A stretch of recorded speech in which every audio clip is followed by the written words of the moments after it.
What is going on, everybody, and welcome back into another awesome video from Finalizing Studios. Now, as you can see, we've really made a lot of progress with the Pokemon Sylveon painting. Now, we have painted this in Winsor & Newton acrylics, and I am so ecstatic with how it's turned out so far. The pale olive that we used for a lot of the background turned out absolutely fantastic. The little goodie bag and all of the texture that we applied to the fur, little tufts of hair around the ears, the tail, really turned out great. But now what we're going to do is we're going to begin the back.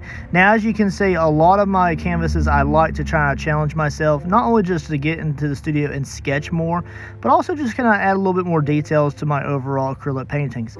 I want to apply just a simple sketch to the back of each individual canvas, and any kind of paintings that I sell from my website, johnbyerlystudios.com, would also incorporate some kind of sketch on the back. Now, a lot of these I do not want to use any kind of Mars black. I do want to use charcoal. So what I'll do is I'll use kind of a graphite pencil here. I'll also use a medium and also a hard charcoal pencil here. I had a soft one, but I can't find that. But I don't want any kind of loose charcoal on the canvas this time as far as texture. I did apply a nice thin layer of gesso to the back of the canvas there, so we do have a nice smooth surface to actually sketch on. So I've decided for this canvas, since it is a Sylveon, we're just going to do a forward-facing image of the face. So we're going to do the little button nose right there. We're also going to go ahead and add those really nice big eyes, big kind of oval-shaped eyes with a little bit of taper at the corners. To the back of the face there and towards where the nose is making contact. We're also going to go ahead and make those large white ovals there, and we'll also try to incorporate some glares into this. Now, for those of you who have watched some of my sketching videos in the past, you know that I like to go in with my charcoal pencils here, give it a nice overall sketch, and then I'll come in with a light layer of acrylic washes in just different layers, just to go ahead and apply a lot of kind of just dimensional color to them, while also not incorporating any kind of Mars flat. I want to make sure that the charcoal that we're using to sketch really is the kind of the key to the overall back part of the art. Now, I do want the charcoal to be the centerpiece of this portion of the art here, and I don't want to go too far and cover up the charcoal that I apply. I really do like for the charcoal to be visible, and it's of course in an effort to get me to sketch a little bit more in more pieces of art, and that's what it's really designed to do. Of course, like I said, I'll go over this with some acrylics in a little while, just to apply a little bit of color, a little bit of detail to each individual sketch. But I'm going out of the way to try to avoid adding any kind of Mars black. So what I'll do after I go ahead and apply the sketch with my charcoal and graphite pencils here, and once I get it to where I'm kind of really happy with it, I'll go ahead and blend that out with a little bit of rubbing alcohol and a little bit of water, or any other solvents that I have nearby, with a little bit of a paintbrush, and just kind of break it up a little bit. It really does kind of intensify the darker places that I apply a lot more charcoal in, and you'll see that here a little bit in this process of sketching out the Sylveon Pokemon face here. As you can see, I'm applying a little bit of charcoal around the top part of the nose, really trying to bring that forward a little bit, making sure some of the white is really showing through in particular areas. That way it really just has a lot of dimension without really working too hard to do so. I will continue this process here with the charcoal pencils until I get the overall shading and design that I want. And as I go in and continuously darken out particular places when I come in with the solvents, those places will be a much darker color. And then once I go in with some acrylics, they'll really kind of bring them to life a little bit. I really do think that I'll probably actually later on down the road, when I do some more Pokemon, to come back around to Sylveon again. And I'll probably actually do this on a canvas with acrylics. I think it'd be very fun to do so. It really kind of adds a lot of dimension to it, and it's just going to be really just in general fun. I really do like this. I'm actually just really sketching this just from straight up memory. I'm not using any kind of reference photos at all. I'm just doing this from memory. So if any of the proportions are slightly off, I do apologize there. Or if it's not really what you have set in your mind's eye of what a Sylveon should look like, then tough cookies, I guess. But otherwise, guys, I really do hope you are enjoying this video here. It's more laid back pace than compared to some of my other videos. It is just a very simple, fun process to sketch these on the back of the canvas. It's supposed to be very free, very fun, and not much pressure involved. We're going to go ahead and incorporate those little itty bitty teeth in the mouth right there. Looking good, and a little bit of darkness in the recesses of the mouth, and even a little bit of shading around the tongue there. Looking pretty good. And we're going to go ahead and add that little bow. It's a little two-tone bow on the front of the chin there. Very, very more of a Sylveon Pokemon type of look. And then what we're going to do here shortly is I'm going to apply a little bit more charcoal in particular areas, and then we're going to begin to use some solvents to kind of break up some of the the strokes of the pencil there.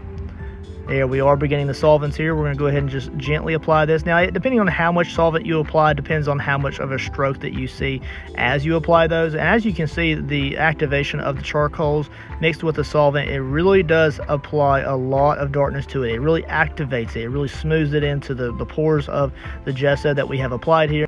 And I'm just going to be very deliberate in the overall strokes of my paintbrush here. I'm just going to make sure that as the solvent kind of I would say breaks down the charcoal and smooths it in, and it really activates it with the liquid, that the paint strokes are moving the charcoal in the correct direction. That way I don't have to be really detailed about it.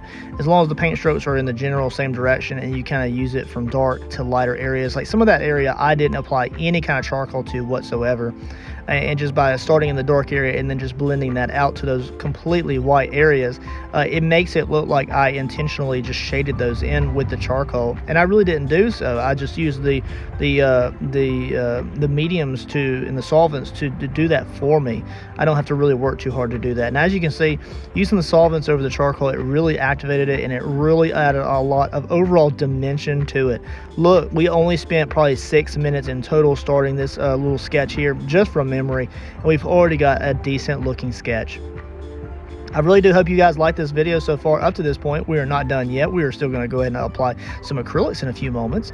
But if you want to, make sure you subscribe. So hit that subscribe button. Make sure you hit the notification bell so you can see when I have projects coming out. No, I don't only do acrylics. I don't only do tumblers or sculpting or anything like that. But if you order something from me, odds are it might end up here on my YouTube channel. So you'll be able to see how your order is created. Now, if that is not the case, you can always request that. It's a little bit of a premium if you request it, and I'm not already going to do it. But of course, just reach out to me through my website there. I recently opened the Shopify account, and I'm looking to move off of Etsy onto that at some point completely. Now, as you can see here, we are beginning the acrylics. Yes, we are beginning with titanium white. I want to go ahead and layer in some of the brightest that we have, and that is titanium white. Now, I do start off very light with this, but then I start to increase the overall coverage quite a bit as I kind of get confident in the way that it's going to look. Now, there's only a few colors that we're actually going to introduce over this, you guys, so don't think that I'm going to go above and beyond to cover the charcoal. The charcoal is always visible in the recesses around the face, and I'm not going to cover it all up. But I do want it to have just some dimension around the eyes and maybe a little bit of pink around the face here and there, just so that it just looks very cool and a little bit fun, and it's not just a very flat charcoal sketch. If anybody's interested in me just doing charcoal or colored pencil sketches, which I would like to do at some point again, then just leave a comment below, and maybe I'll start to introduce some of those. Maybe you can also request a Pokemon, and then I'll try to incorporate that in there as well as a type of artwork with colored pencils or anything that I have in the studio. That's the great thing about being a multimedia type of artist, is I can really just break down and do anything that I want. Applying more of that titanium white to the edges of the eyes there, just to create looking little glares in the eyes, little recesses of color, and it just accents the blue even more because we're kind of framing it in with the titanium white. Looking really good, you guys. I really do hope you like the eyes. Let's move on to a different color.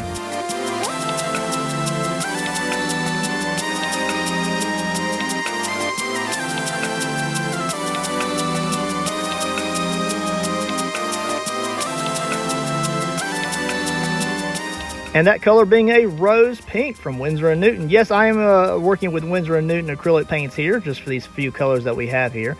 So the colors that I used in this is a pale blue, also a ultramarine blue, titanium white, and then a pink rose. Very beautiful pink color in general, and it looks great for this type of Pokemon, Sylveon, the Eevee evolution. So that, as you can see, it does look quite a bit like a fox, and it is like a fox-like quadruped Pokemon. And we're just going to apply the pink in just different like thin layers until I just get an overall desired effect. Don't overthink it, you guys. I'm just applying a little bit of paint, so that way if somebody were to look at the back of the canvas, they can say, I think that is Sylveon, and not just some random fox Pokemon thing, or not even a Pokemon. They might just think it's a fox.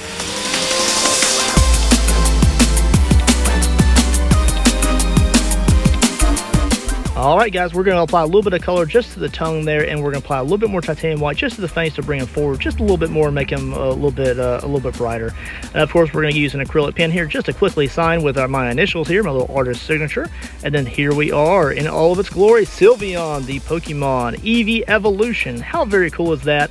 Of course, this was sketched from memory, and we did this within an hour, including all of the solvents and acrylic work. Again, this is a painting and a sketch for my daughter for Christmas of 2023. Who knows what we'll be making in 2024 or throughout the year. Make sure you subscribe, like, and comment. I will see you guys in the next awesome video. I hope you really enjoyed this one. Looking absolutely fantastic. Thumbs up. Later, guys.